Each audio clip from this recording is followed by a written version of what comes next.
বরফের মধ্যে শাড়ি পরার ইচ্ছেটা পূরণ হয়েই গেল। আর সেই ইচ্ছেটা পূরণ হলো মানালিতে গিয়ে। মার্চ মাসে গিয়েছিলাম যেহেতু বরফটা আমরা প্রচুর পরিমাণে দেখতে পেয়েছিলাম। কতটা কি আনন্দ করেছি পুরো ভিডিওটা দেখলেই তোমরা বুঝতে পারবে। তার জন্য সকাল সকাল রেডি হয়ে ব্রেকফাস্ট করতে চলে এলাম। ব্রেকফাস্টে ছিল পোহা, কাবিল চানার তরকারি আর কচুরি। গাড়িতে বমি হওয়ার ভয়ে একটুখানি খেয়ে বেরিয়ে পড়লাম বরফ দেখার উদ্দেশ্যে। সকাল 8টা নাগাদ আমরা বেরিয়ে পড়লাম মানালির হোটেল থেকে। প্রথমে যাব অটল টানেলে। তার আগে আমরা একটা দোকান দেখে দাঁড়িয়ে পড়লাম এই পোশাকগুলো ভাড়ায় নেওয়ার জন্য। এবার আমরা বরফে যাব শিশু। আর তার জন্য তো আমরা যে নর্মাল যে জ্যাকেটটা পরে আসছি সেগুলো কিছুই না, এগুলো এদের এখান থেকে আমাদেরকে ভাড়ায় নিতে হচ্ছে। এই কালারটা নিয়েছি, কেমন লাগছে জানিও। আর আমাদের এই বুটও হবে না, এদের এই বুট দিয়েছে, এই বুটগুলোই আমাদেরকে পরে যেতে হবে।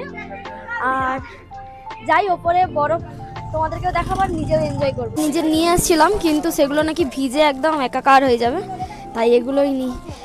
মানে এখানে আসা মানে শুধু টাকা আর টাকা। এটা নাও, সেটা নাও, ওটা নাও, বাবা রে বাবা কি হা। এখন আমরা যাচ্ছি সোলাং ভ্যালি। এই যে একদম মুখের ধারে বরফ পেয়ে গেছি, দেখা যাক কতটা বরফ আমরা দেখতে পাই।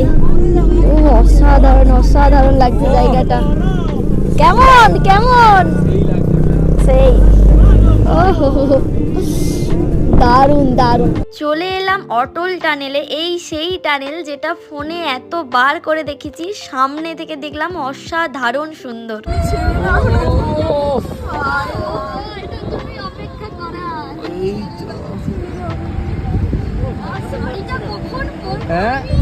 আর এই যে ড্রেসটা পরে আমরা অ্যাক্টিভিটিগুলো করব, ড্রেসটা পরি, এখানে অনেক অ্যাক্টিভিটি আছে, কোনটা কোনটা করি সেগুলো তোমাদের সঙ্গে শেয়ার করব।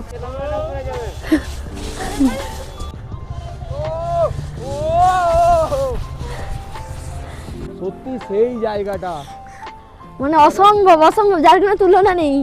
মানে এটা দেখার জন্যই আমরা আজকে কতদিন ট্রাভেল করছি। আজকে এটা নিয়ে 7 দিন 7 দিন আমরা ট্রাভেল করেছি শুধুমাত্র এটা দেখার জন্য। ও হেভি লাগছে।